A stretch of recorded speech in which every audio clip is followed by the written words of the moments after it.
12 consultants ont échoué. Mais sa jeune agente d'entretien a résolu le problème en 1 minute, ce que le PDG, père célibataire, a fait ensuite, sous les lumières froides et stériles du 42e étage. La salle de réunion de Deject Vision ressemblait plus à une cocotte minute qu'à un lieu de commandement. Il était 23 heures. La ville en contrebas clignotait avec une indifférence tranquille. Mais à l'intérieur, la tempête avait atteint son paroxysme. Jandy Pierce se tenait, rigide, au bout de la longue table polie, la mâchoire serrée. Ses yeux bruns habituellement vifs, maintenant ternis par l'épuisement, 34 ans. Père célibataire et DG de l'une des entreprises de technologie des médias à la croissance la plus rapide de la côté, il avait tout l'air d'un homme aux abois. Ses manches étaient retroussées, sa cravate abandonnée des heures plus tôt, et sa voix, habituellement calme et mesurée, tremblait maintenant de frustration. 12 consultants, parmi les esprits les mieux payés en infrastructure de données, avaient tour à tour exposé la même conclusion avec des mots différents.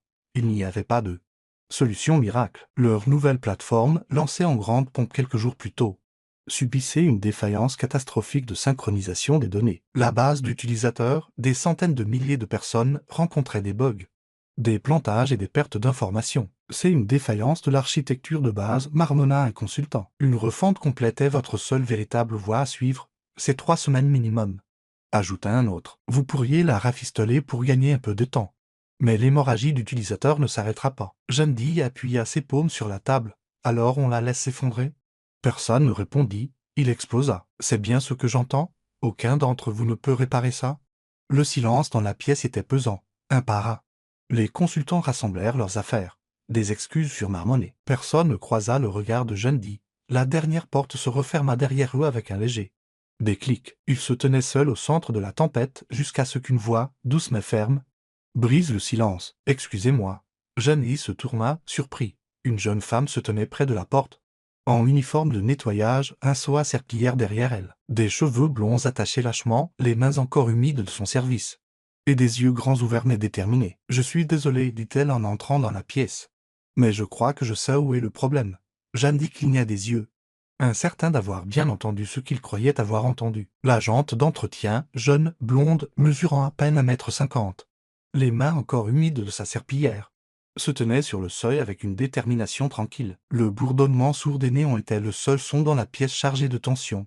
Pendant quelques secondes, personne ne bougea. Tous les regards se tournèrent vers elle, certains fronçant les sourcils avec incrédulité, d'autres simplement frappés de mutisme. Puis Jandy fit un pas en avant, sa voix calme et empreinte de curiosité. « Qu'avez-vous dit ?» La jeune femme déglutit, son regard balayant la salle remplie de professionnels épuisés. Lui revenant sur lui. « Je pense », elle marqua une pause, trouvant son courage. « Je pense que je sais où est le problème. » Des murmures commencèrent à onduler dans la pièce, comme des vagues frappant du verre. L'un des jeunes consultants haussa un sourcil. Un responsable technique au fond de la salle ricana à voix basse, mais s'arrêta brusquement quand Jandy leva la main. Le silence se fit de nouveau dans la pièce. Il lui fit un signe de tête. « Continuez. » Son bas, encore accroché de travers à son polo délavé, indiquait Victoria. Elle entra timidement dans la pièce, ses chaussures crissant légèrement sur le carrelage poli. Elle s'approcha lentement du tableau blanc, presque avec révérence, comme quelqu'un qui avait rêvé d'être ici mais n'avait jamais osé croire que cela arriverait. « Vraiment, puis-je » demanda-t-elle, sa main planant au-dessus d'un marqueur effaçable à sec. Jandy fit un geste vers le tableau. « À ce stade, nous sommes tout oui. » Victoria déboucha le marqueur, prit une profonde inspiration et commença à dessiner. Ses lignes étaient simples, des cercles, des flèches, des boîtes. Pas d'équation, pas d'acronyme, juste l'essence du problème. Mise à nu, elle narrait tout en travaillant. « Imaginez un meuble de classement, dit-elle, sa voix douce mais stable. Mais quelqu'un a classé un dossier dans le mauvais tiroir. Quand vous essayez de le trouver, vous êtes redirigé vers le mauvais endroit encore et encore. » Elle dessina une flèche en boucle entre deux formes. C'est là que le cycle commence. Le système synchronise des données obsolètes et, au lieu de les remplacer par de nouvelles entrées, il continue de boucler vers la même source invalide. Donc, chaque fois qu'un utilisateur se connecte ou fait une demande d'action, boum, il se heurte au même mur. Elle ajouta un autre cercle, et comme la synchronisation automatique est active sur toute la plateforme, tous les sous-systèmes font cela simultanément, comme si tout le monde dans l'entreprise essayait d'appeler la même pizzeria en même temps sur une seule ligne fixe. Cela provoqua une vague de rire. Pas des rires moqueurs, c'était le genre de soulagement qui vient après des heures de stress, quand quelqu'un met enfin des mots sur la chose que personne d'autre ne pouvait comprendre. Jandy s'avança, croisant les bras, Son expression difficile à lire. L'un des ingénieurs principaux se pencha en avant. Les yeux plissés. Elle a raison. C'est la description d'une erreur de boucle principale. Sans même utiliser le terme, Victoria fit un petit signe de tête. Vous n'avez pas besoin de tout réécrire. Il suffit de désactiver la synchronisation automatique pendant environ 30 minutes, de réindexer la structure de lien maîtresse et de réintroduire les commandes de restauration. Mais en séquence, pas toutes en même temps. Sur le côté de la salle, un jeune développeur tapait déjà rapidement, exécutant des commandes de test dans le système. Les autres se penchèrent, les yeux rivés sur les écrans. Personne n'osait parler. Les secondes passèrent, puis le développeur leva les yeux écarquillés. « Ça marche » souffla-t-il. Le flux de données se stabilise. Des halètements suivirent, puis des acclamations, des tapes dans le dos. Un consultant resta bouche bée. Un programmeur poussa un cri de joie. La tension se brisa, et la pièce reprit vie. Non pas dans la panique, mais dans une célébration stupéfaite. Pourtant, Jandy n'acclama pas, il ne bougea pas. Il regardait simplement Victoria comme s'il la voyait pour la première fois. Elle se tenait tranquillement, le marqueur toujours à la main. Les yeux baissés, il s'approcha d'elle lentement et quand il parla, sa voix était basse et respectueuse. « Vous venez de sauver cette entreprise avec rien d'autre qu'un marqueur et du courage. » Victoria sourit, modeste et hésitante. Les joues rosies. « Je ne sais pas si j'ai sauvé quoi que ce soit. Je me suis juste souvenu de quelque chose que j'adorais faire. » Et à cet instant, pour la première fois de la nuit, Jandy ressentit quelque chose de plus puissant que le soulagement. Il ressentit de l'admiration. Le lendemain matin, l'effervescence au siège de Object Vision ne s'était pas estompée. Les ingénieurs chuchotaient encore à propos de la nuit précédente. Comment une agente d'entretien avait résolu le cache de données que 12 experts n'avaient pas pu régler. Mais Jandy Pierce, le PDG, n'était pas intéressé par les ragots. Il fixait la paroi de verre de son bureau, regardant le reflet de la femme qui venait de sauver son entreprise. Victoria se tenait près de la porte, mal à l'aise dans son uniforme de service, comme si elle n'était pas sûre d'avoir le droit d'entrer. Jandy lui fit un signe de tête. « Entrez. »« S'il vous plaît. » Elle entra lentement. Sa posture était réservée, mais ses yeux contenaient le même feu constant qu'il avait eu devant le tableau blanc. « Je pensais ce que j'ai dit hier soir, » commença Jandy. « Vous ne nous avez pas seulement aidés, vous nous avez sauvés. » Victoria sourit faiblement. Le genre de sourire de quelqu'un qui n'a pas l'habitude de recevoir des compliments. « J'ai juste vu un schéma, dit-elle, quelque chose de familier. » Jandy désigna les chaises. « Asseyez-vous. Je veux comprendre comment quelqu'un avec votre esprit a fini par pousser une serpillière dans notre couloir. » Elle hésita. Puis, comme si elle décidait de baisser un peu sa garde, elle s'assit. Sa voix était calme, mais chaque mot semblait être un pas à travers quelque chose de douloureux. « J'étais en spécialisation sciences des données. » Commença-t-elle à Noëlstat. « J'étais douée pour ça, j'adorais ça, en fait. Mais mes parents, non. Mon père est chirurgien. Ma mère pharmacienne. La technologie n'était pas quelque chose qu'ils respectaient.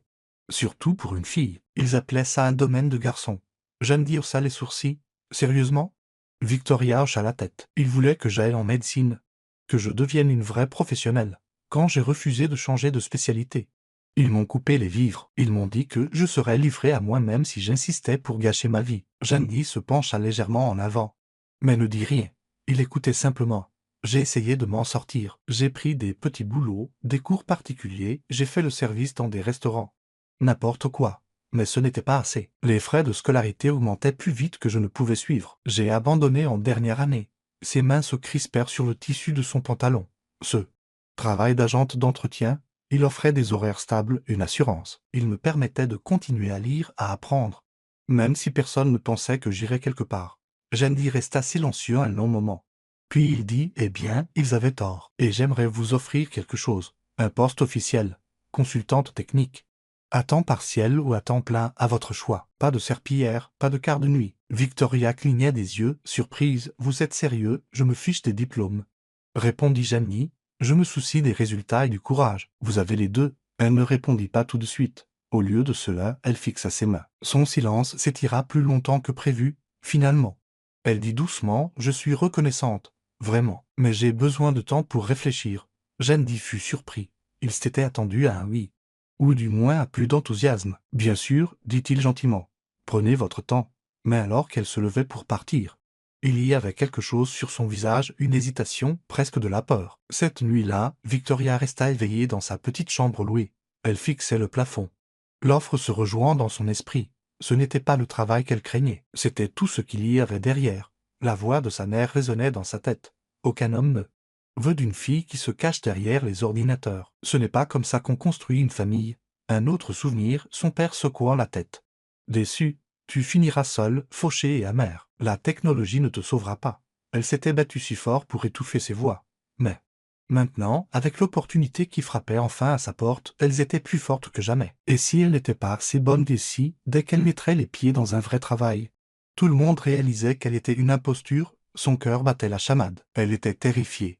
Non pas de l'échec, mais de leur donner raison. Et pourtant, quelque part dans sa poitrine, le vieux feu vacillait encore. La partie d'elle qui restait éveillée toute la nuit à lire des forums de codage, à déboguer pour le plaisir, à rêver de concevoir ses propres algorithmes. Peut-être, pensa-t-elle, que le rêve n'était jamais mort. Peut-être qu'il attendait juste une chance, et que quelqu'un y croit. Mais était-elle prête à croire en elle-même? C'était la question la plus difficile de toutes. C'était un samedi après-midi baigné d'un soleil de début de printemps. Le parc de la ville bourdonnait doucement de vie. Des enfants piaillant sur les toboggans, des couples promenant leurs chiens, et des personnes âgées profitant de la douce chaleur sur des bancs épars. Jandy Pierce, portant un sweat à capuche et un in pour une fois, tenait la petite main de sa fille de 4 ans, Ava, alors qu'il se promenait sur les sentiers sinueux près de l'étang aux canards. Ava ne parlait pas beaucoup avec les étrangers. Elle avait hérité de la nature calme de sa mère et des yeux intenses de Jandy. Observant souvent le monde en silence, au détour d'un virage, elle tira sa main et pointa du doigt. « Papa, chuchota-t-elle, cette dame a le même livre que j'aime. » Jandy suivit son regard. Là, sur un banc sous un arbre en bourgeon, était assise Victoria. Ses cheveux blonds étaient attachés lâchement, des mèches flottant dans la brise alors qu'elle lisait un livre de poche usé. Elle avait l'air paisible d'une manière que Jandy n'avait jamais vue auparavant. Pas de saut à serpillière, pas de lumière fluorescente, juste aller une histoire. Ava lâcha sa main et, sans hésitation, se dirigea vers le banc. Jandy cligna des yeux. Ava, attends. Mais c'était trop tard. Sa fille se tenait déjà à côté de Victoria, jetant un coup d'œil au livre. Victoria leva les yeux, surprise un instant, puis sourit, un sourire chaleureux et sincère. « Salut, dit-elle gentiment. » Ava ne répondit pas. Elle grimpa simplement à côté d'elle, replia ses jambes sous elle et fixa le livre. Victoria gloussa doucement, puis plongea la main dans son sac et en sortit un petit bonbon emballé. « Tu en veux un ?» demanda-t-elle. Ava hocha la tête et le prit à 2 mains, comme si c'était un trésor. Jandy observait de loin, étonné. Sa fille s'attachait rarement à quelqu'un aussi rapidement, et pourtant la voilà, nichée à côté d'une femme qu'elle connaissait à peine, comme si elles étaient amies depuis toujours. Après quelques minutes, Jandy s'approcha. « J'espère qu'elle ne vous dérange pas, dit-il. » Victoria leva les yeux. Surprise mais aimable. « Pas du tout. Elle a de très bon goût en matière de livres. »« C'est vrai, répondit-il avec un grand sourire. Je suis impressionné. D'habitude, il lui faut des semaines pour dire bonjour à quelqu'un de nouveau. » Ava tira la manche de Victoria. « Papa, est-ce qu'elle peut venir manger avec nous ?» Jandy haussa un sourcil.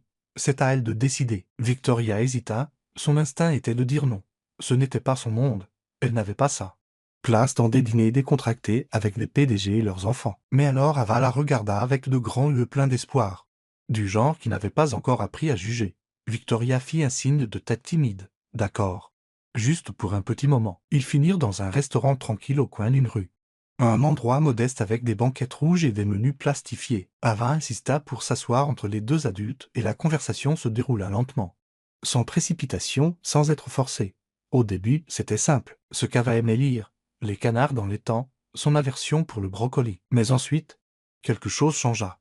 Jandy raconta comment il avait perdu sa femme à cause d'une maladie juste après les 2 ans d'Ava. Comment il luttait avec les histoires du soir, les minuscules marrettes et les gâteaux d'anniversaire qui semblaient trop silencieux. Victoria écoutait, ses yeux doux mais impénétrables.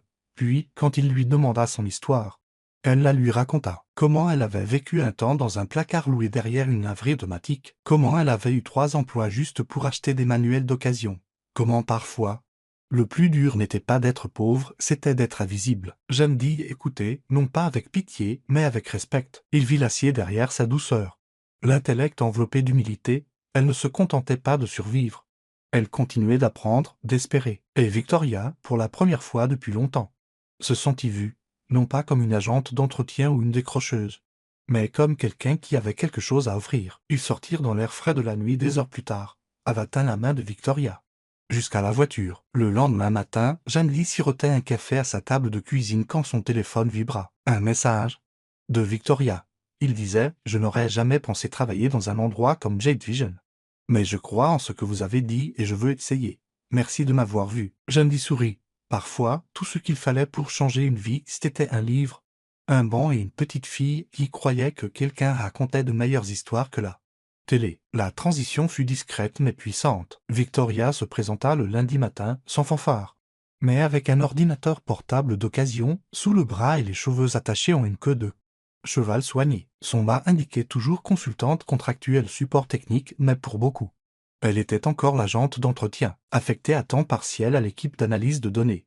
Victoria était chargée d'aider à la détection des erreurs logiques, principalement dans les systèmes back-end. La plateforme de l'entreprise était devenue complexe, superposée d'années de solutions de fortune. C'était comme entrer dans une maison construite par trop d'architectes sans plan commun. Mais Victoria voyait les choses différemment. Là où d'autres voyaient le chaos, elle voyait une structure attendant d'être découverte. Lors des réunions, tandis que le personnel senior expliquait les problèmes avec des graphiques élaborés et des acronymes, elle intervenait discrètement après pour recadrer le problème en langage simple. C'est comme essayer d'envoyer une lettre, mais en oubliant le code postal, dit-elle un jour en montrant une séquence de routage API défectueuse. Ce n'est pas cassé, c'est juste perdu. Les nouvelles recrues se tournaient souvent vers elle, attirées par son attitude patiente et sa capacité à expliquer sans jugement. Un stagiaire, après que Victoria lui aidait à dépanner une boucle de plantage, murmura avec admiration, mais tout le monde n'était pas impressionné. Certains cadres intermédiaires se moquaient d'elle dans son dos, dans les salles de pause et les canaux Slack, des rumeurs circulaient. De la serpillière à l'analyse de données, ça doit être agréable d'avoir la sympathie du PDG. C'est peut-être juste sa petite trouvaille. Victoria entendait tout. Elle avait toujours eu l'ouïe fine, mais elle ne disait rien. Au lieu de cela, elle arrivait tôt, restait tard et continuait à résoudre des problèmes que personne d'autre n'avait le temps de démêler.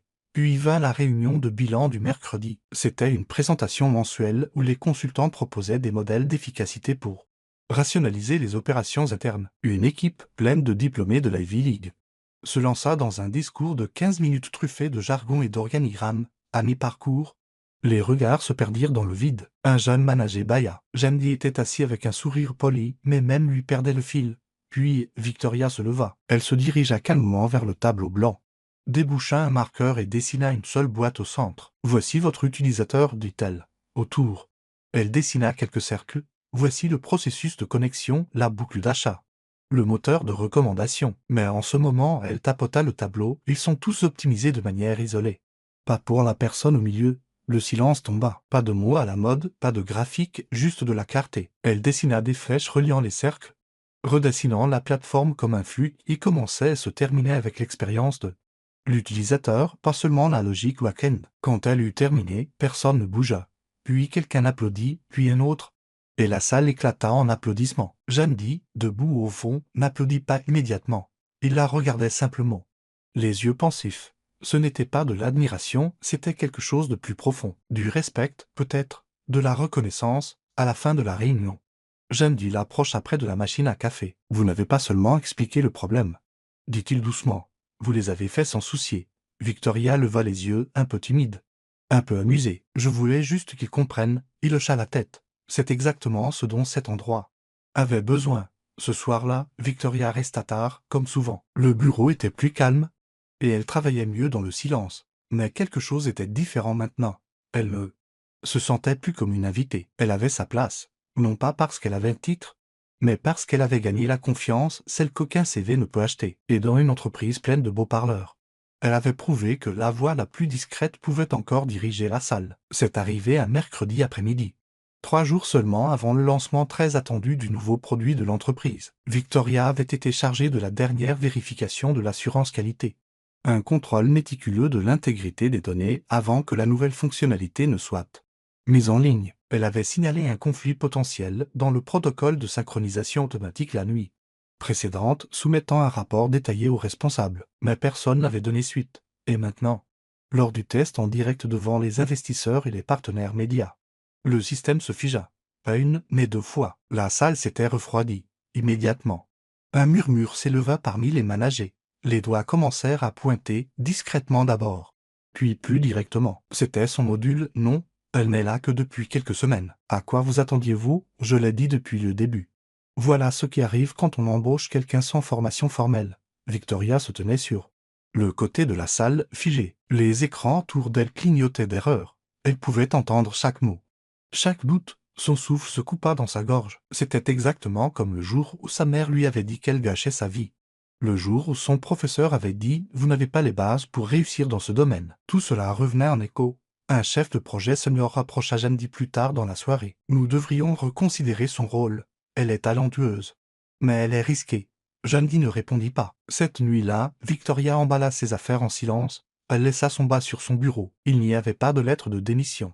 Juste le repli silencieux de quelqu'un qui avait appris trop de fois que le sentiment d'appartenance avait une date d'expiration. Mais alors qu'elle atteignait l'ascenseur, une petite voix l'appela derrière elle. Mademoiselle Victoria, c'était Ava, la fille de Jandy. En pyjama, tenant un dessin. J'ai fait ça pour toi. L'image était simple, des bonshommes allumés sous un arc-en-ciel, en lettres de crayon gras. Il était écrit « Mademoiselle Victoria est mon héroïne ». Victoria s'agenouilla, les yeux embués. Elle prit le dessin dans ses mains tremblantes et le pressa contre sa poitrine. « Merci », murmura-t-elle. Ava sourit simplement et la serra dans ses bras. Victoria ne partit pas. Le lendemain matin, elle entra dans la salle de réunion. Son bas de nouveau accroché, la tête haute. Elle attendit que la salle soit pleine. Puis, avec une conviction tranquille, elle se leva et ouvrit le rapport qu'elle avait envoyé des jours plus tôt. J'ai signalé 7. Erreur avant le test, commença-t-elle. Page 3, section 2. Il décrit exactement où le point de défaillance se produirait si la synchronisation automatique n'était pas découplée de la nouvelle fonctionnalité.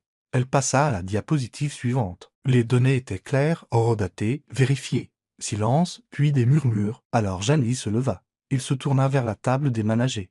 Sa voix était calme mais ferme. La prochaine fois, dit-il, écoutez les gens qui savent réellement ce qu'ils font. Pas de colère, pas de voix élevée.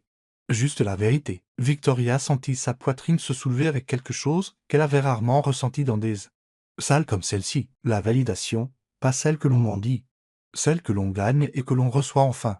Et pour la première fois, quelqu'un au pouvoir ne lui demanda pas de s'expliquer. Il se tenait simplement à ses côtés. Les jours qui suivirent furent plus calmes, du moins en surface. La tempête du lancement du produit était passée, laissant derrière elle la routine tranquille des ajustements post-lancement, des retours d'utilisateurs et des vérifications de stabilité du back-end. Mais sous ce rythme prévisible, quelque chose de nouveau et de fragile commençait à grandir. Victoria et Ava devinrent presque inséparables après les heures de travail. Ce qui avait commencé par une simple promenade jusqu'au camion de glace devant le bureau se transforma en une série de petits rituels sacrés. Un jour, c'était une tasse de chocolat chaud partagée par un après-midi frisquet. Le lendemain, c'était une histoire lue à voix haute sous le grand arbre près du banc du jardin de l'entreprise. À la fin de la 3e semaine, c'était devenu un rythme à part entière. Tacite, chéri et tranquillement guérisseur. Tu veux entendre l'histoire d'une fille qui a construit son propre robot?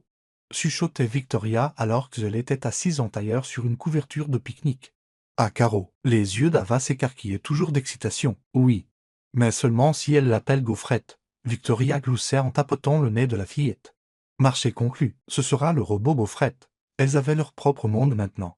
Un monde cousu de rires et de questions douces. Et c'est lors d'un de ces après-midi ensoleillés, alors qu'elle partageait une coupe de glace à la fraise fondante, qu'Ava leva des yeux curieux et demanda « Mademoiselle Victoria, comment ça se fait que ta maison n'a personne comme papa et moi ?» La question vint sans jugement.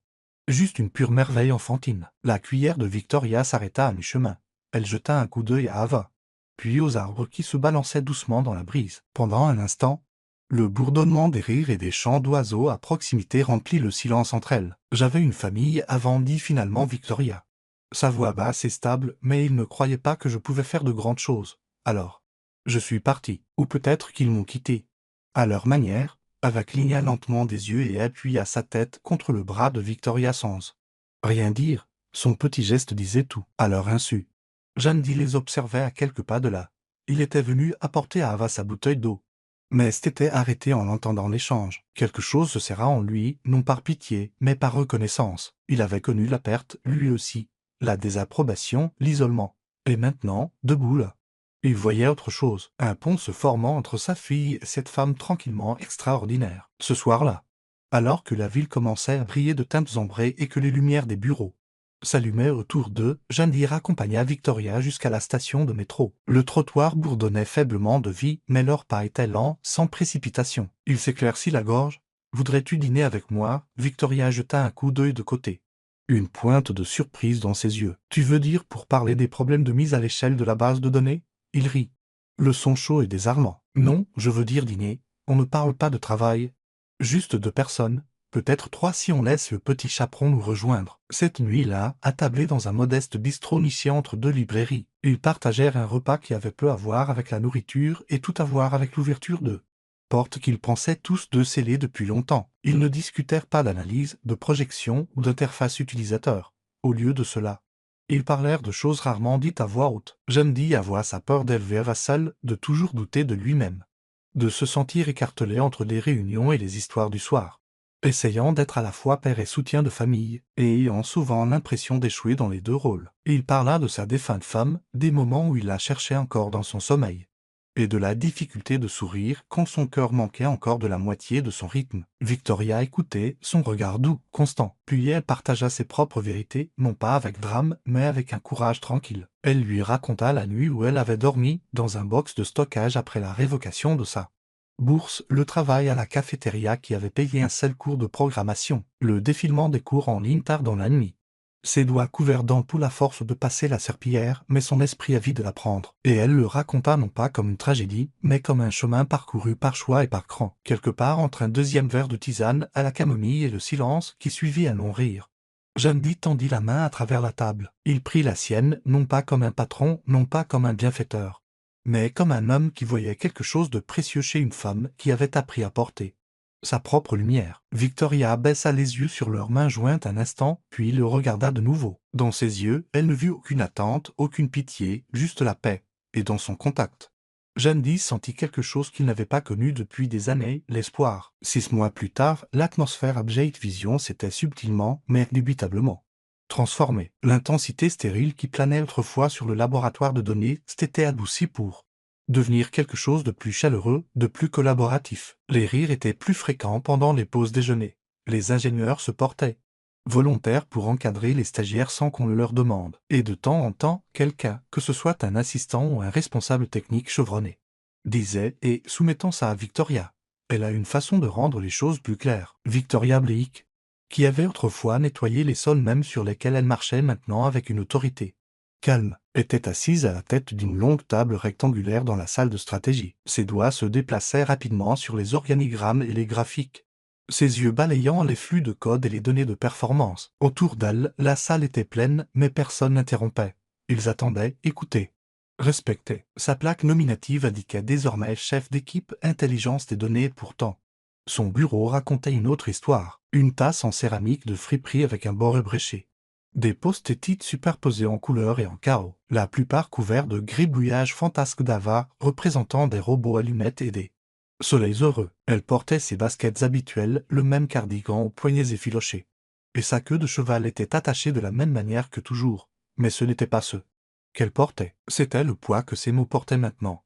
La confiance tranquille qui la suivait partout où elle allait. Elle n'a jamais élevé la voix pour se faire entendre. Elle n'en a jamais eu besoin. Elle apportait 2 sandwichs pour le déjeuner, un toujours emballé dans du papier ciré, au cas où quelqu'un aurait oublié le sien. Elle aidait les stagiaires à déboguer leurs scripts en s'asseyant à côté d'eux, jamais au-dessus d'eux, quand quelqu'un avait du mal à comprendre un concept de système. Elle se penchait et disait, voyons ça comme de la plomberie.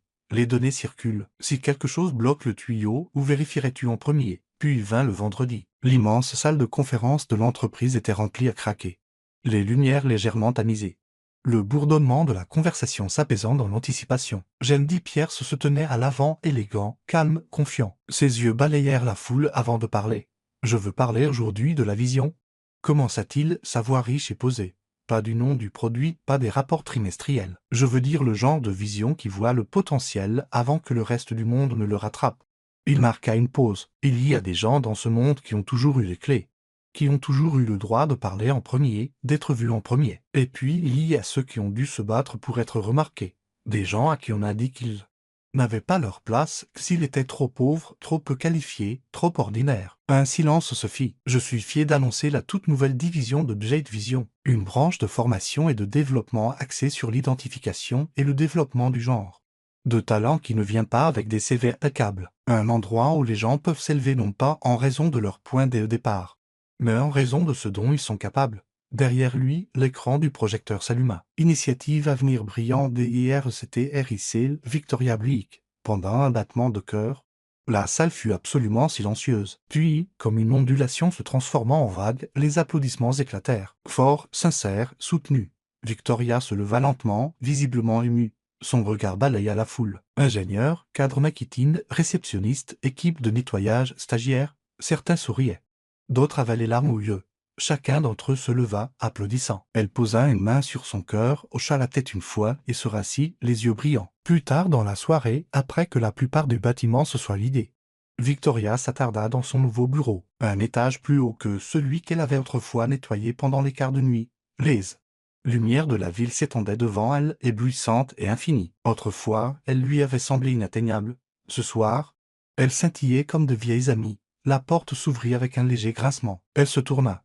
Jandy entra, les mains dans les poches, la cravate desserrée. « Grande journée », dit-il avec un sourire. Elle laissa échapper un souffle qu'elle ne savait pas qu'elle retenait. « Je n'aurais jamais pensé que ce serait réel. » Il s'approcha, posant doucement une main sur son épaule. « Ça l'est.